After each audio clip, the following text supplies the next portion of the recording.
आप देख रहे हैं इंडिया टाउन न्यूज, भारत की बात। नमस्कार, फिर एक बार स्वागत है आप सभी दर्शकों का। आप देख रहे हैं India town news Chhattisgarh Madhya Pradesh. महापर्व की महा कवरेज लगातार जारी है। छत्तीसगढ़ में 7 सीटों पर लगातार मतदान सुबह से जारी है। लगातार हम खबरें दिखा रहे हैं। इसके साथ ही हमारे साथ पैनलिस्ट भी हैं जिनसे हम चुनावी विश्लेषण भी करते आ रहे हैं। मैं आपका परिचय कराऊं, मेरे जो साथ में मेहमान हैं रविंद्र सिंह जी हैं, ये भारतीय जनता पार्टी से हैं। स्वागत है आपका। चिर परिचित चेहरा अजय सोनी जी, मेरे साथी सहयोगी, स्वागत है आपका। इसके साथ ही मेरे साथ हैं रूपेश दुबे जी, ये भी चिर परिचित चेहरे हैं, कांग्रेस पार्टी से जो हैं और जो आज जवाब देंगे। मैं भूमिका बहुत ज़्यादा लंबी ना करते हुए सीधा पहले सवाल पर आता हूँ। उससे पहले एक गुजारिश, अगर आपने अब तक मतदान नहीं किया है तो जरूर जाइए, ये आपका अधिकार है, मतदान करके आइए। रविंद्र सिंह जी, सबसे पहला सवाल आपसे, राधिका खेड़ा का मुद्दा जो है छत्तीसगढ़ में बहुत ज्यादा गरमाया हुआ है। बिल्कुल, मुद्दा मिल गया, लपक लिया, या तो फिर कांग्रेस ने आपको थमा दिया? सीधी सी बात है, राधिका खेड़ा के साथ जो हुआ उसको कांग्रेस के लोगों ने किया। भारतीय जनता पार्टी का कोई इंटरफेयर था ही नहीं। मुद्दा लपकने की बात ही नहीं है, मुद्दा तो चल के आ रहा था। और सबसे बड़ी बात है, मुद्दे से भी ज्यादा महत्वपूर्ण जो है, एक महिला के आत्मसम्मान का, एक महिला के स्वाभिमान का। हम तो अभी तक मतलब एक सामान्य तरीके से ले रहे थे, लेकिन जब राधिका खेड़ा का खुद बयान आया कि मुझे इसलिए मतलब परेशान किया गया कि मैं राम मंदिर का दर्शन करके आई अयोध्या से, प्लस उन्होंने कहा कि मैं सनातन का मतलब ये करती हूँ, उसके बाद से मेरे प्रति विचार बदल गया। मुझसे ये पूछा गया कि आप दारू पीती हैं, दारू पहुंचाने की बात हुई, कौन से होटल के किस कमरे में रुके हुए हैं, तो मुद्दा यहाँ पर सार्वजनिक हो गया। ये व्यक्तिगत तब होता जब वो क्या कहते हैं ट्विटर पे नहीं आता, इंस्टाग्राम पे नहीं आता। जब मुद्दा सार्वजनिक हो गया तो ये क्या कहते हैं लपकने का मामला नहीं था, एक महिला के आत्मसम्मान और स्वाभिमान से जुड़ा मामला था। और आश्चर्य लगा मुझे कि एक राष्ट्रीय प्रवक्ता के साथ एक प्रदेश के मतलब संचार विभाग का जो उनका अध्यक्ष है उस तरह का हरकत करता है। तो महिलाओं के बारे में बात करने वाली कांग्रेस का मतलब पूरा रूप जो है छत्तीसगढ़ में बेनकाब हो गया। देखा हमने कैसे एक मतलब राष्ट्रीय प्रवक्ता के साथ कितनी बदसलूकी की गई। एक महिला के साथ शराबबंदी की कसम खाने वाले कांग्रेस की सरकार बोलती आप शराब पियेंगे करके। अब इसको कैसे नकारेंगे जब खुद राधिका खेड़ा कह रही है ये मुद्दा नहीं है। मैं कह रहा हूँ राजनीति करने के लिए हमारे पास बहुत प्रकार के मामले हैं, तो उससे बड़ी बात है एक महिला के मान सम्मान का। और कांग्रेस पूरी तरह फेल हो गई। कितनी आहत हुई होंगी वो, और आहत होकर भारतीय जनता पार्टी में आ जाई है तो हम उनका स्वागत करते हैं। लेकिन कांग्रेस का चाल चरित्र और चेहरा एकदम बेनकाब हो गया है, गंदा चरित्र और चेहरा सामने आ चुका है। रूपेश जी, क्या कहेंगे आप? ये जो मुद्दा है, क्या ये मुद्दा है या कहीं ना कहीं आरोप है, या तो फिर राधिका खेड़ा जो कह रही है उसमें कितनी सच्चाई, क्या लगता है आपको? राधिका खेड़ा भाजपा की कठपुतली बनकर के काम करी है। जिस प्रकार से सुनियोजित साजिश के तहत एक आरोप लगाने की बात उन्होंने करी, और उसके बाद जब वो प्रेस कॉन्फ्रेंस करती है, ये अन्य बातें करती हैं, उसमें भगवान राम से जोड़ करके राम मंदिर को दर्शन करने गई थी, इन बातों को कह करके ही वो अपने आप में विरोधाभासी कथन करी हैं। सबसे दुर्भाग्यजनक बात यह है कि संचार विभाग के अंदर यदि कोई घटना चक्र हुआ तो उसके बाद हमारे संचार विभाग के प्रमुख सुशीलानंद शुक्ला जी पर जिस प्रकार से मिथ्या आरोप, शराब सेवन के लिए छेड़खानी के जो अभद्र आरोप राधिका खेड़ा जी ने लगाई, और उस आरोपों को सिद्ध करने में ही नहीं है। देखिए, प्रेस कॉन्फ्रेंस के माध्यम से वो अपने अलग अलग विषयांतर होती रही जी, और उसके बाद पहले सुशीलानंद शुक्ला जी पर, उसके बाद हमारे 2 वरिष्ठ प्रवक्ता हैं साथ ही, उन पर भी आरोप लगा करके उन्होंने ये साबित कर दिया। और चूंकि आज वो भाजपा में शामिल हो गई है, इससे ये साबित हो गया कि ये भाजपा की सोची समझी राजनीति का एक हिस्सा रही है, उनकी कठपुतली बन के काम करी है। और जिस प्रकार से भाजपा छत्तीसगढ़ में मुद्दों के दिवालियापन के कगार पर है, चुनाव हारने की स्थिति में है, जिस प्रकार से बिलासपुर में हमारे प्रत्याशी देवेंद्र यादव जी जहां रुके थे वहां छापा मारने की कार्रवाई की गई। शशि सिंह है, बड़ौदा के प्रत्याशी, उन पर एक मिथ्या आरोप लगा, उनमें भाजपा के लोग बड़ी बड़ी बातें करना प्रारंभ कर दिए हैं। तो भाजपा को पहले नारी शक्ति का चिंता करने से पहले सोचना चाहिए कि उन्होंने मणिपुर की घटना घटित हुई तब उन्होंने क्या किया, कठुआ की घटना घटित हुई तो उन्होंने क्या किया। दिक्कत मणिपुर की घटना पे पहुंचेंगे, लेकिन इससे पहले मैं ये जानना चाहूंगा कि राम जी के दर्शन के लिए रोकना ये कोई पहला आरोप नहीं है जो राधिका खेड़ा ने लगाया। इसके पहले भी आपके जो बहुत सारे गौरव वल्लभ ने लगाया, गौरव वल्लभ जी ने भी लगाया था। कहीं ये चीज तो जो है सामने लगातार आती रही है। दूसरी बात, अजय जी, आप ये लगातार देख रहे हैं, ये जो बताया जा रहा है, क्योंकि छत्तीसगढ़ प्रदेश का मुद्दा अब राष्ट्रीय मुद्दा भी बनते जा रहा है, आप जो है कैसे देखते हैं इसको? अजय जी। मयंक सर, दो चीजें हैं, भारतीय जनता पार्टी और कांग्रेस, यदि दोनों ही पार्टियों को लेकर बात की जाए तो जहां एक और भाजपा मुखर है कि राधिका खेड़ा के साथ बदतमीजी की गई, बदसलूकी की गई, उन्हें शराब परोसने की बात कही गई, वह नारी शक्ति के पक्ष में दिखती हैं। क्या फर्क दिखेगा अब राजनीति में आपको राधिका खेड़ा का इधर उधर जाना, ये सारे बयान सामने आना? हाँ, लेकिन हाँ, ये दरअसल तीसरे चरण का छत्तीसगढ़ तीसरे चरण का चुनाव चालू है। तीसरे चरण के चुनाव के मतदान के दिन ही राधिका खेड़ा का भाजपा में जाना। बिल्कुल। दूसरी चीज ये है कि मैंने इसके पहले भी डिबेट में आपसे कहा था, अभी फिर कहना चाहूंगा कि राधिका खेड़ा का जो शुरुआती दौर का बयान था वो सुशीलानंद शुक्ला को लेकर था, बदसलूकी को लेकर था, लेकिन इस्तीफे में जो बात सामने आई वो राम मंदिर को लेकर आ गई। तो कहीं ना कहीं स्पष्ट रूप से जाहिर होता है कि भारतीय जनता पार्टी के संपर्क में आने के बाद उन्हें ब्रीफ किया जाता होगा। दूसरा मयंक सर, मैंने एक बात और गौर की कि भारतीय जनता पार्टी, रविंद्र सिंह जी हमारे साथ हैं, नारी शक्ति पर इनका जवाब मैंने सुना, लेकिन भारतीय जनता पार्टी राधिका खेड़ा के मामले में जिस प्रकार से मुखर है, तो बलात्कार के गंभीर मामलों से घिरे प्रज्वल सहित अन्य मामलों पे भारतीय जनता पार्टी का मुंह बंद क्यों हो जाता है? जी रविंद्र जी।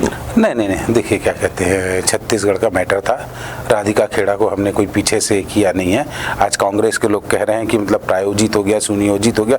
कल तक कांग्रेस में थी तो उसको बैठ के मतलब ये करवा रहे थे, तब इनको षड्यंत्र समझ में नहीं आया। भारतीय जनता पार्टी कितनी बड़ी जेम्स बॉन्ड है भाई कि इनके अंदर में घर में घुस के हम सेंध लगा देते हैं, इनको पता नहीं चलता है, खुद कह रहे हैं। अब रही बात क्या कहते हैं वहाँ की, जब आप बोल रहे हैं प्रज्वल वाला, सीधी सी बात है, क्या कहते हैं उन पर कार्रवाई करना है, उनकी गिरफ्तारी के लिए तय हो रहा है, उसमें तो हमने बचाव किया ही नहीं, बिल्कुल बचाव नहीं किया।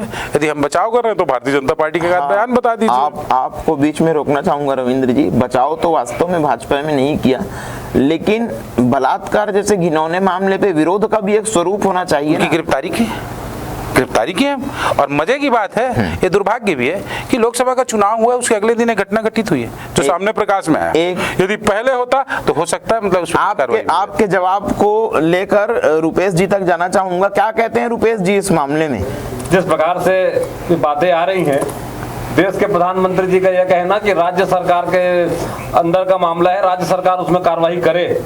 उन्होंने स्वयं जाकर के उस जो आरोपी हैं, जिनके पर अनाचार के आरोप लगे हैं, और एक नहीं दो नहीं सैकड़ों हजारों आरोप लगे हैं, उस आरोपी को मंच से उनको समर्थन करना, ये भाजपा की सोची समझी साजिश और भाजपा का चुनाव होने के बाद बड़ा लोकसभा चुनाव होने के बाद ये मामला आया है, ऐसा नहीं कि चुनाव के दरमियान आया था। चुनाव मतदान होने के बाद LIV। और सीधी सी बात है रुपेश, आप वकील हैं, मुझे अफसोस हो रहा है कि मैं आप वकील हैं, कानून व्यवस्था और किसका जिम्मेदारी? राज्य सरकार का, केंद्र का नहीं है। तो क्या मोदी जी वहां से करेंगे? अरे केंद्र का मामला नहीं है, राज्य सरकार का मामला है। कानून व्यवस्था किसका? आप सुन लीजिए, अरे भाजपा का चाल चरित्र छोड़िए, इतना डर और भय और इतना डरपोक कि आपने छत्तीसगढ़ में CBI को आने से रोक दिया। आप कानून व्यवस्था की बात करेंगे, आप लोगों ने CBI को आने में रोक दिया। हम वहाँ केंद्र से कर रहे हैं, आप लोग बताइए, खुलासा करें। अरे आपने छत्तीसगढ़ में CBI को आने से रोक दिया और वहाँ केंद्र का मामला नहीं है, राज्य का मामला है। आप वकील हैं, आपको पता है राज्य सूची अलग होता है, केंद्र सूची अलग होता है। राज्य सूची का विषय सीधी सी बात कानून व्यवस्था से राज्य उसको करेगा, केंद्र सरकार उसमें क्यों अतिक्रमण करेगी? क्या मोदी जी वहां से आदेश देंगे? आप तो राज्य में सीबीआई को नहीं आने से रोके। समर्थन मोदी जी ने, अरे मोदी जी ने कब किया समर्थन? आप बता दीजिए, आप बता दीजिए। मोदी जी क्यों तत्काल संज्ञान लेंगे? क्या राज्य सरकार पंगु है? वहां राज्य सरकार का विषय राज्य सरकार करेगी। यदि मोदी जी करेंगे तो सीधी सी बात है, राज्य पे अतिक्रमण करना, संविधान में अतिक्रमण करना, ये भारतीय जनता पार्टी का कोई। अरे आपकी प्रियंका गांधी के पीए पे आरोप लगा, आपके प्रियंका गांधी के पीए आरोपी है। सुन लीजिए, प्रियंका गांधी का पीए आरोपी है महिला से दुष्कर्म के मामले में। क्या बात करेंगे आप? राधिका खेड़ा है दम तो प्रियंका गांधी अपने पीए को हटा के बताए, लड़की हूं, लड़ सकती हूं। आपका पीए क्या कहता है? प्रियंका गांधी का पीए आरोपी है, दुष्कर्म का आरोपी है, लड़की हूं, लड़ सकती हूं। लड़की होकर लड़के बताए, प्रियंका गांधी अपने पीए को हटाए। वो तो कोई सरकारी कर्मचारी नहीं। किसकी बात कर? अरे कहां जा रहे हो? कौन सा डिबेट हो रहा है? फिर मैं गिनाने लगूंगा दुनिया भर की बात, फिर दुनिया भर की बात होगी। आप अपने प्रियंका गांधी को बोलिए, उसके ऊपर आरोप है, पीए पे कार्रवाई कर सकती है, हटा नहीं सकती क्या वो? अरे फिर दुनिया भर के में आएंगे तो मैं गिनाने बैठूंगा, डिबेट उसी लाइन पे खत्म हो जाएगा। जी जी जी, मैं रोकना चाहूंगा एक मिनट। दोनों ही पार्टियां अजय जी महिलाओं के लिए लगातार बातचीत करती रहती हैं, महिलाओं के लिए नई नई योजनाएं लॉन्च करती रहती हैं। बावजूद इसके इस तरीके के मामले आते हैं अजय जी, क्या कहेंगे आप इस बारे में? मयंक सर देखिए, भारतीय जनता पार्टी हो चाहे कांग्रेस हो, महिला सशक्तिकरण और नारी सम्मान की जो बात है वो मौजूदा समय में केवल राजनीति का केंद्रीय वोट बैंक रह गई है। वोट बैंक रह गई है। ठीक कह रहे हैं आप, बिल्कुल वोट बैंक रह गई है। यदि आंकड़ों पर जाएं तो बलात्कार के मतलब सिर्फ छत्तीसगढ़ की यदि मैं बात करूं तो 3 साल कांग्रेस की सरकार रही, फिर 15 साल भाजपा की सरकार रही, फिर 5 साल कांग्रेस की सरकार रही, अभी 5 महीने से 4 महीने से फिर भाजपा की सरकार। सवाल कीजिए ना, समय कम है। हाँ, लेकिन बलात्कार के आंकड़ों में सिर्फ छत्तीसगढ़ की बात करूं तो बलात्कार के आंकड़ों में आखिर कमी क्यों नहीं आती जब दोनों ही नारी शक्ति के पक्षधर हैं? तो जी, सवाल किससे है बताइए रविंद्र जी आपसे। 15 साल भाजपा की सरकार थी तो सीधा सवाल आपसे। भाई बलात्कार का जो मामला है ये व्यक्ति की मनोवैज्ञानिक दशा पर निर्भर करता है।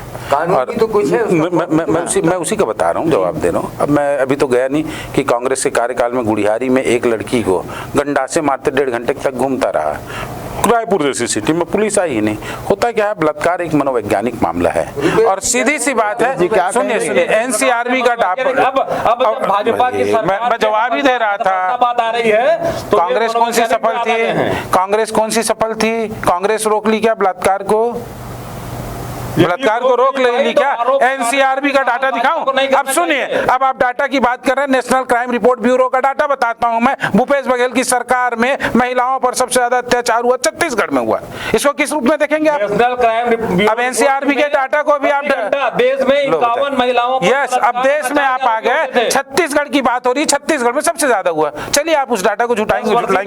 भाजपा के ये मैंने कहा, ये एक अलग कानून का डर, कानून का भय होना चाहिए। और महिला सम्मान की बात मैं बताऊं कैसे होती है।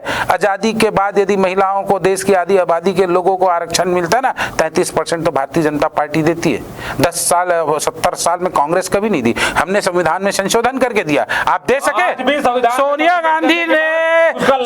गांधी जी के ऊपर आरोप लगा है, कांग्रेस के एक बड़े नेता ने आरोप लगाया है सोनिया गांधी की इशारे पे महिला आरक्षण बिल को रोका गया। चलिए बताइए, आपके कांग्रेस के बड़े उसमें हमने तो 33% दिया, आप उसका स्वीकार? अरे तो फैक्ट है, रिकॉर्ड है, फैक्ट है, रिकॉर्ड है। महिलाओं को दिया जाता है। आप बताइए, हम 1000 रुपए महिला आ रहे उसमें दे रहे हैं, महतारी वंदन पे।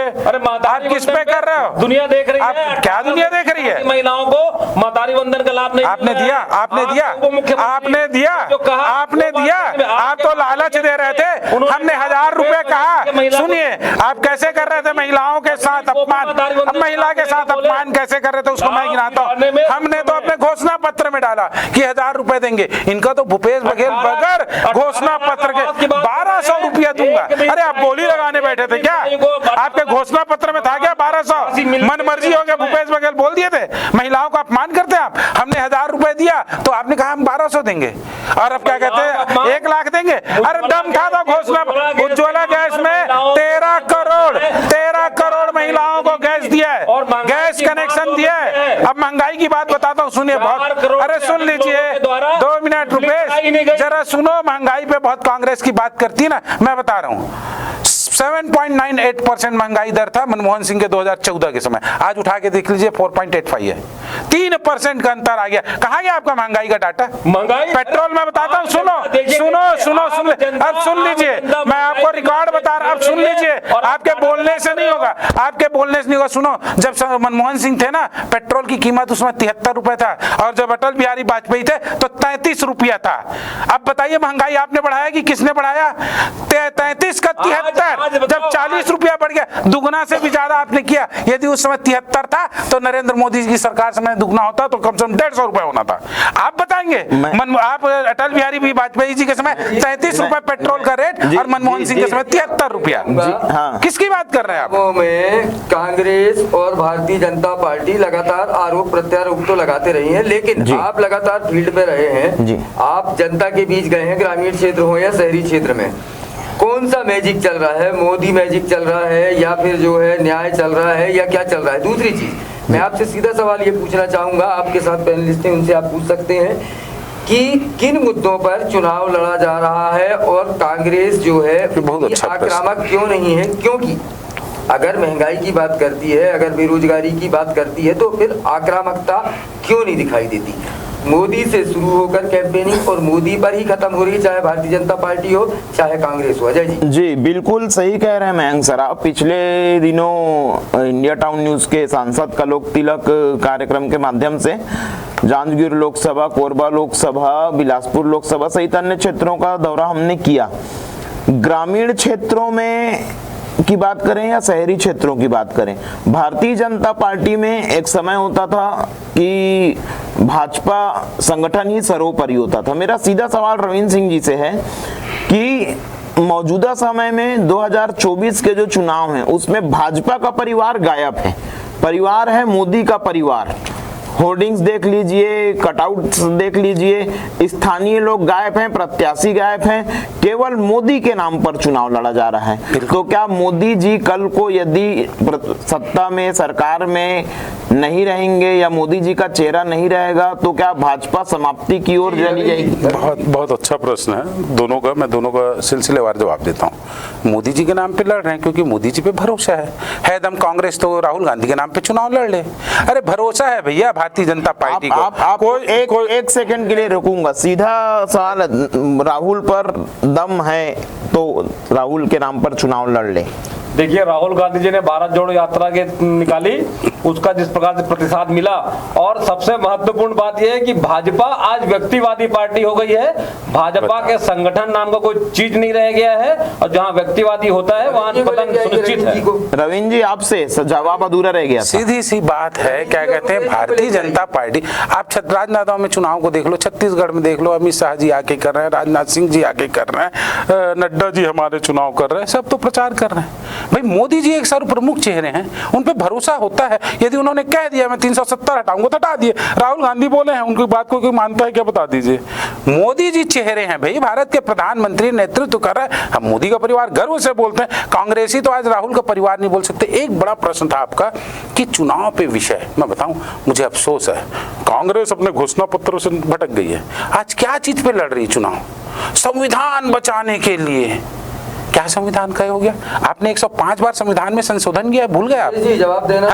आप किस मुद्दे पे आ गए हो? लोकतंत्र बचाने के लिए। क्या लोकतंत्र में हो गया? आपातकाल आप लोग लगाए हो, और संविधान को क्या होगा? और उससे भी बुरी बात बोल रहा हूँ। अभी राहुल गांधी लगातार क्या कह रहे हैं मालूम? सुप्रीम कोर्ट हम 50% के आरक्षण की सीलिंग को समाप्त कर देंगे। शर्म आनी चाहिए। वकील है रुपेश, इंदिरा साहनी मामला 1993 में आया, 9 जजों की बेंच ने निर्णय दिया 50% सीलिंग का। आप 93 के बाद से कब तक सत्ता में रहे? 2004 से 14 तक आप में दम था? 50% की सीलिंग को क्यों नहीं हटाया आपने? और 9 जजों की बेंच ने दिया सुप्रीम कोर्ट का, देश में इतना बड़ा बेंच नहीं बैठता है। जो 50% की सीलिंग दिया। आज राहुल गांधी चौक चौराहे में खड़े होकर बोलते 50% का सीलिंग घटा दूंगा, शर्म आनी चाहिए उनको। और संविधान की बात कर रहे हो आप, सुप्रीम कोर्ट का निर्णय है दम आप में 50% की सीलिंग घटाने का, बरगला रहे हो लोगों को आप। 9 जजों के बेंच से आपको पता है 11 जज में जाना पड़ेगा। 105 बार आपने, ये मुद्दा हो चुका है। आज राज्य देश में क्या हो गया मालूम, संविधान और कहां आरक्षण की समय सीमा। रुपेश यदि स्वीकार करते हैं तो बोले कितने बेंच में जाना पड़ेगा, और राहुल गांधी जो बोल रहे हैं वो सही बोल रहे हैं क्या बताओ, इसलिए उन पे कोई भरोसा नहीं। जवाब देंगे राहुल। भाजपा जिस प्रकार से भाजपा के सांसद के प्रत्याशी, भाजपा के जो नेता हैं, वो लगातार अब की बार 400 पार हम संविधान बदल देंगे बातें सार्वजनिक रूप से कभी नहीं बोला संविधान बदलने का। गलत बोल रहे हैं रुपेश, मैं टोक रहा हूं आपको, आपका विरोध कर रहा हूं। एक बार बता दीजिए किस भाजपा नेता ने बोला है संविधान बदल देंगे, किसने बोला है? आरक्षण बदलने के लिए विष्णुदेव साय जी ने बोल दिया दुनिया की कोई ताकत आरक्षण। आप झूठ बोल रहे हो, आप झूठ बोल रहे हो, मैं बोलने नहीं दूंगा। आप वो बताइए, आप संदर्भ बताइए, किस नेता ने कहा कि संविधान बदल देंगे, किसने कहा आरक्षण बदल देंगे? आप झूठ बोलने बैठे, एकदम गलत बात। आप गलत बोल रहे हैं दोनों बात, आप अभी भी बात कर। चलिए एक नेता का नाम बताइए, किस भाजपा नेता ने कहा संविधान बदल देंगे, किस भाजपा नेता ने कहा आरक्षण बदल देंगे? पहले आप जवाब दीजिए उसका। ये भाषणबाजी है, ये राहुल गांधी के चमचे हैं जो बोल रहे हैं उसको दोहरा रहे हैं। ये वही गलत बात, बिल्कुल गलत बात। आप एक भाजपा नेता का नाम बता दीजिए, मैं डिबेट छोड़ दूंगा, अब भी डिबेट छोड़ दूंगा। किस भाजपा नेता ने बोला संविधान बदल देंगे, किस भाजपा नेता ने बोला आरक्षण खत्म कर देंगे? अरे भारत का प्रधानमंत्री बोल दिया, अमित शाह बोल दिया, कोई आरक्षण समाप्त नहीं होगा। संविधान को किसी का दुनिया की ताकत नहीं बदल सकता। आप बैठ के झूठ बोल रहे हैं, यहाँ जितनी बोल रहे हैं सब झूठ बोल रहे हैं। मैं गारंटी से बोल रहा हूँ झूठ बोल रहे हैं। किस भाजपा नेता ने कहा? आप बताइए। अरे चलो ना, बताओ ना, आप बताओ। अरे आप बताइए तो वहां चलिए वीडियो बताइए आपके कौन भाजपा नेता ने बोला संविधान बदल देंगे, नाम बताइए। आपके हेगड़े हैं। कौन हेगड़े? कोई हेगड़े नहीं है हमारे यहाँ। बताओ हेगड़े कहाँ? हेगड़े में चले गए? चंद्रशेखर हेगड़े बोल रहे हो क्या? झूठ एकदम। हाँ बिल्कुल, हमारा आत्मविश्वास है, हमने काम किया, 400 पार जाएंगे, हमने संविधान बदलने। आप बताइए संविधान बदलने की बात किसने बोला, आरक्षण की बात किसने बोला? आप बताइए। आप में हिम्मत है, आप डिबेट में बैठे हैं राजनाथ गांव के सम्मानित चैनल पे, आप बोलिए, नाम बताइए, नहीं तो मैं बोलता हूँ राहुल गांधी कब बोला है? कहाँ बोला? हम जनता के बीच हैं। योजना आपकी है धरातल पे लागू नहीं है। अरे कहाँ? एक गैस का कनेक्शन लेने के लिए, एक गैस का कनेक्शन लेने के लिए सांसद और विधायक का पत्र जाता था। 13 करोड़ लोगों, रिफिलिंग अलग चीज होता है, कनेक्शन देना अलग चीज होता है। आपको जाना है ट्रेन में, आप बात कर रहे हो बस की, कहाँ डिबेट करने बैठे हो? आप गलत कर रहे हो। आप महंगाई की मार, महंगाई मैंने बता दिया, मैंने बता दिया आपको 9.85 और 4.78 आपको बता दिया। मनमोहन सिंह के समय कितनी, चलिए आप बताइए मनमोहन सिंह के जाने के समय कितना महंगाई था? अरे मैं बेरोजगारी बता देता हूँ, सुनोगे बेरोजगारी? ये डाटा दिखाता हूँ मैं आपको। जनता का विश्वास नहीं रह गया। अब बेरोजगारी पे आ जाओ, सिर्फ सुन लो। एक मिनट आपको रोकना चाहूंगा रविंद्र जी। रुपेश जी, आप दोनों से संविधान की बात हो रही थी। संविधान से पहले एक संविधान वाले मामले को तो खैर कांग्रेस लगातार सामने रख रही है। 400 पार का जो मामला आया पिछले, मतलब ये सीधा सवाल आपसे है मेरा कि पिछले लगातार 4 से 5 सभाओं में मोदी जी ने 400 पार के नारे का उपयोग नहीं किया। तो क्या इसके पहले जो 400 पार का नारा दिया गया था वो अति आत्मविश्वास से लबरेज था? अभी भी है 400 पार का नारा, हमारा है 400 पार का नारा। कांग्रेस का तो 40 पार का नारा नहीं है। हिम्मत है तो चलो 50 पार का नारा बोले कांग्रेस, बोले कल राहुल गांधी बोले 50 पार हम जाएंगे, हम बोलते हैं 400 पार। और रही बात अनएम्प्लॉयमेंट का मामला उठा रहे थे, मैं आपका डाटा दिखा रहा हूँ, ये सामने डाटा में आएंगे। ये 2022 में 4.82% अनएम्प्लॉयमेंट और ये 2014 में 7.9। इस पे आएंगे, क्या बात करेंगे बेरोजगारी पे? इसमें आएंगे लौटकर रुपेश जी, सीधा सा चैलेंज है कांग्रेस को कि 50 पार का नारा भी बोलकर दिखाएं। क्या कहेंगे आप?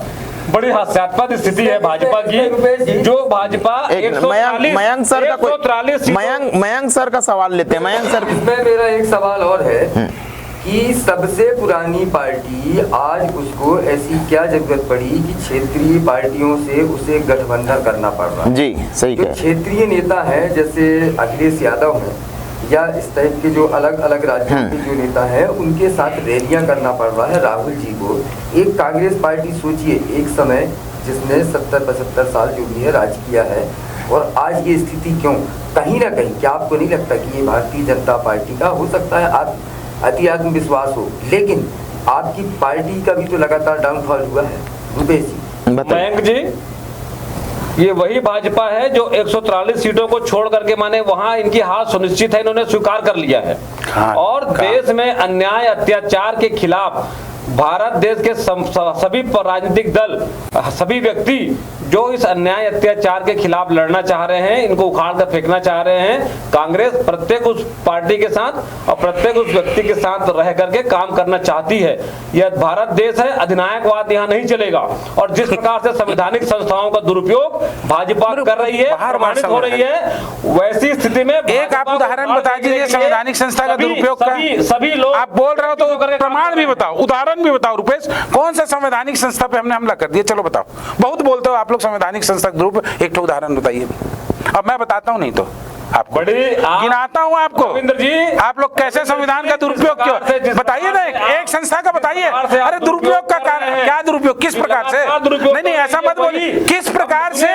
मैं बताऊं आपको, मैं आपको बताऊंगा, आप मुझे बताइए किस प्रकार से ले जाना चाहता। छत्तीसगढ़ के परिप्रेक्ष्य अभी आप छत्तीसगढ़ से देश में चले जाते हो, अब देश से छत्तीसगढ़ में आ जाते हो। छत्तीसगढ़ में जब अजीब है भाई, ईडी ने जब चिंतामणि महाराज के नाम से ईओडब्ल्यू में शिकायत दर्ज कराती है, नाम लिखती है, उसके बाद भाजपा में शामिल होते हैं, उसके बाद उनके नाम पर कार्रवाई नहीं होती। इसका जवाब दूंगा मैं। ये भाजपा का चाल चरित्र चेहरा है। अजीत पवार जी भाजपा में शामिल होते हैं, भाजपा का समर्थन करते हैं, उनके खिलाफ जो मामले संस्थित हैं उसको वापस लेने की कार्रवाई भाजपा। अब सुन लीजिए, अब रुपेश जी अब 2 मिनट, ऐसी स्थिति में अब सुन लीजिए, संवैधानिक संस्थाओं का दुरुपयोग बहुत बढ़िया। सुन लीजिए, ईडी की स्थापना नरेंद्र मोदी ने नहीं किया था, ईडी की स्थापना कांग्रेस सरकार में हुई थी। आज आपको भरोसा नहीं है उस पे? सुन लीजिए, हाँ तो मैं दे रहा हूँ ना आपको जवाब, तो दे रहा हूँ। अरे मेरे भाई जवाब सुन लो पहले। आज इनको चिंतामणि भ्रष्टाचारी लग रहा है, आज अजीत पवार भ्रष्टाचारी लग रहे हैं। क्यों? क्योंकि आज वो भाजपा में आ गए। जब वो भ्रष्टाचार, सुनो तो एक मिनट रुपेश भाई सुन लो। यही चिंतामणि कांग्रेस में थे, यही अजीत पवार कांग्रेस में थे। जब ये कांग्रेस में थे तब ये भ्रष्टाचारी नहीं थे। आपकी जिम्मेदारी नहीं थी इन भ्रष्टाचारियों को भगाने का। आज भाजपा में आ गए तो आपको आज भ्रष्टाचारी लग रहा है, कल वो शिष्टाचारी लग रहे थे। क्यों? क्योंकि वो एटीएम थे, क्योंकि वो कांग्रेस के एटीएम थे। है दम, सुन लो अब यार, अब ऐसा डिबेट करोगे ना तो डिबेट होगा नहीं। आप एक चीज बताओ, आपको सच्चाई मैं बता रहा हूँ ना, चलिए ना। तो उस समय आपको पता था ना आज वो भ्रष्टाचारी है, आप स्वीकार कर लिए अजीत पवार भ्रष्टाचारी है, चिंतामणि महाराज भ्रष्टाचारी। तो आप लोग को उस समय नहीं मालूम था, आप लोग को नहीं मालूम था, आप लोग को नहीं मालूम था वो भ्रष्टाचारी है। तो आपकी जिम्मेदारी नहीं थी पार्टी से निकालने के लिए। आज भाजपा में आ गए भ्रष्टाचारी, कल तक एटीएम वाले शिष्टाचारी, कल आज आने के बाद भ्रष्टाचारी हो गए। है दम तो अजीत पवार को कांग्रेस में रहते बोलना था आप भ्रष्टाचारी हो, आज का भाजपा में आने के बाद बोलो। सुन लो, यही आपका चरित्र है। और ईडी के ऊपर ना सुप्रीम कोर्ट बैठा हुआ है, आप तो कोर्ट में वकील है, हाई कोर्ट बैठा हुआ है। ईडी गलत करेगा, सीबीआई गलत करेगा तो हाई कोर्ट में चल देना, सुप्रीम कोर्ट में चल देना। आप स्वतंत्र हो, कोई रोका नहीं है, कोई बिल्कुल करेंगे। कल झारखंड के एक मंत्री के पीए के यहाँ 33 करोड़ पकड़ाया है, उसको छोड़ देंगे क्या? एक पीए के यहाँ से छोड़ देंगे क्या? पकड़ेंगे ऐसे 33 करोड़ वालों को। और एक कांग्रेस के नेता के घर से 200 करोड़ रुपए मिला है, 200 करोड़ पकड़ा है ईडी ने। तकलीफ होती है आप लोग को? 200 करोड़ कांग्रेस के नेता के घर से, कल 33 करोड़ कांग्रेस के नेता, ये ईडी काम कर रही है तो तकलीफ हो रही है आप लोग।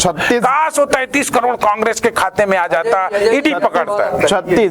छत्तीसगढ़ में आते हैं रविंद्र जी, रुपेश जी, चूंकि समय कम है तो एक बहुत छोटा सा और कम शब्दों में इसका जवाब चाहूंगा कि आज 7वें चरण के चुनाव के पश्चात छत्तीसगढ़ में सभी सीटों पर मतदान संपन्न हो जाएंगे। मैं रुपेश जी से सवाल करना चाहता हूं कि 11 में से कितनी सीटों पर जीत का दावा करते हैं आप? देखिए, प्रारंभिक चरण पर कांग्रेस पार्टी 11 में से 8 सीटों की जीत सुनिश्चित दिख रही है। अच्छा। लेकिन जिस प्रकार से अभी प्रक्रियाएं, भाजपा की साजिशपूर्ण प्रक्रियाएं हुई और जो प्रोपोगंडा किया गया, कांग्रेस 11 की 11 सीटों में जीतने की स्थिति में है। आप क्या कहते हैं रविंद्र जी, 11 में से कितनी सीटों का अनुमान है आपका? मैंने पहले दिन से, अनुमान नहीं मेरा भरोसा है, पहले दिन से हमेशा कहा 11 में 11 जीतेंगे। ये 8 सीटों की बात करते हैं, कौन सा 3 सीट हार रहे हैं बता दीजिए, तो इनसे पूछो। बताइए रुपेश जी, सीधा सवाल, कौन सी 3 सीट हार रहे हैं आप? मैंने कहा है हारने के नहीं, प्रारंभिक चरण में शुरू से बोलते रहे थी, 6-7 उसके बाद 11 में 11 सीटें हम जीतने की स्थिति में हैं। निश्चित रूप से कांग्रेस 11 की 11 सीटें जीतेगी। अरे मेरे भाई, राज्य 2000 से बना, हम 9 से कम नहीं हुए। मयंक सर के पास जाना चाहूंगा। मयंक सर, पिछले दिनों हमने जो दौरा किया उसमें 2 सीटों पर बाहरी प्रत्याशी होने का मुद्दा छाया रहा। बिलासपुर में जहां कांग्रेस के देवेंद्र यादव पर बाहरी का ठप्पा लगा हुआ है, वहीं कोरबा में सरोज पांडे को भाजपा से बाहरी बताया जा रहा है। इन दोनों ही सीट पर मेरे विचार से चुनाव परिणाम आश्चर्यजनक आएंगे। साहू को भी गिन लीजिए ना, महासमुंद। देखिए अजय जी, वो भी तो बाहरी। जी सर, हाँ, इनको सरकारी लगते हैं। अगर टिकट दे दी गई है और इसके बाद अब तो चुनाव लगभग जो है आज के बाद संपन्न हो गए, हाँ, संपन्न हो चुके हैं।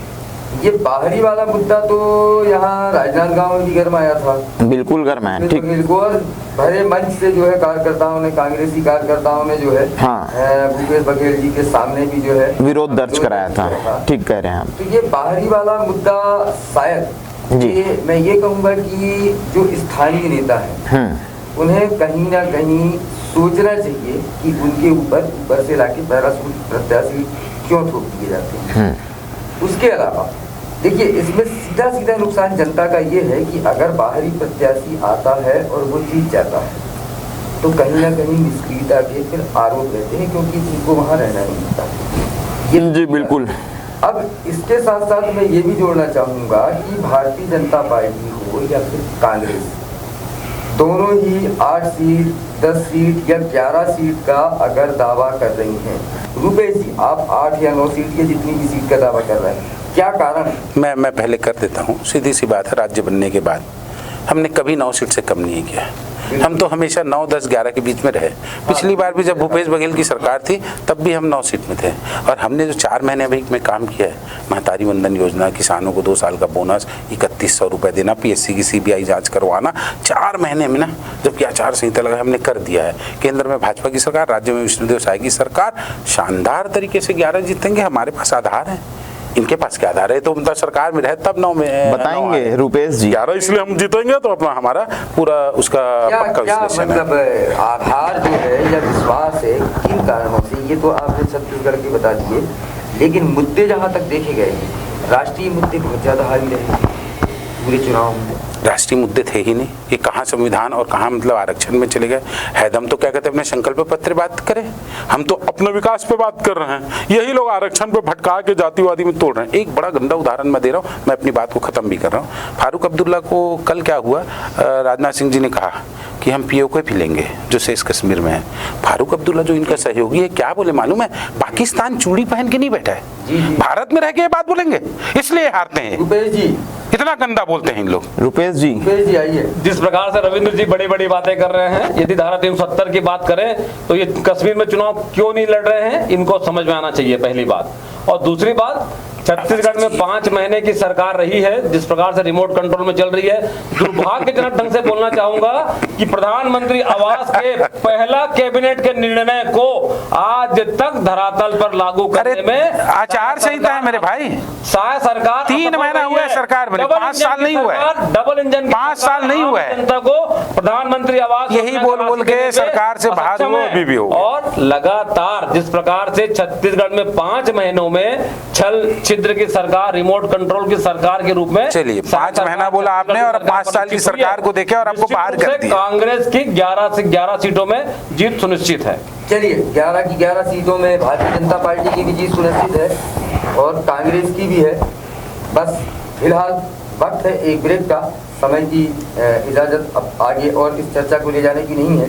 लेकिन मेरी गुजारिश, अगर अब तक आपने मतदान नहीं किया जरूर कीजिए और अपना जो है देश को, लोकतंत्र को मजबूत बनाने में अपना योगदान दीजिए। बिल्कुल। नमस्कार आप सभी का धन्यवाद।